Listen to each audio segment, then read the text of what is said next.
Hi hello welcome to my channel. కేంద్ర ప్రభుత్వం రైతుల కోసం ఎన్నో పథకాలను తీసుకొస్తుంది. అందులో పీఎం ఫసల్ బీమా యోజన, పీఎం కిసాన్ లాంటి రైతులకు ఉపయోగపడే ఎన్నో పథకాలు ఉన్నాయి.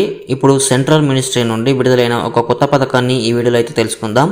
ఈ పథకం ద్వారా రైతులు తమ పంట పొలాలకు మేకలు, గొర్రెలు, బర్రెలు, ఆవుల నుండి రక్షించేందుకు వేసే కంచెలో 80% సబ్సిడీ ఇవ్వనున్నట్టు సమాచారం. ఇంతకీ ఆ పథకం ఏంటి, ఎలా అప్లై చేసుకోవాలి అనేది ఈ వీడియోలో చూద్దాం. ఈ వీడియో అయితే చివరి వరకు చూడండి. కేంద్ర ప్రభుత్వం రైతులకు వ్యవసాయంలో ఎంతో కొంత సహాయపడేందుకు, అలాగే ఎక్కువ దిగుబడిని కలిగించేందుకు, రైతులు పశువుల నుండి పంటను కాపాడుకునేందుకు వేసే కంచెలో కొంత సబ్సిడీని ఇచ్చేందుకు కాటేందర్ తారాబండి యోజన అనే కొత్త పథకాన్ని తీసుకురావడం జరిగింది.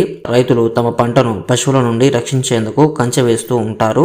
కంచె వేసేందుకు అయ్యే ఖర్చులో కొంత మొత్తాన్ని అయితే సబ్సిడీ ద్వారా ఈ పథకం ఇవ్వనుంది.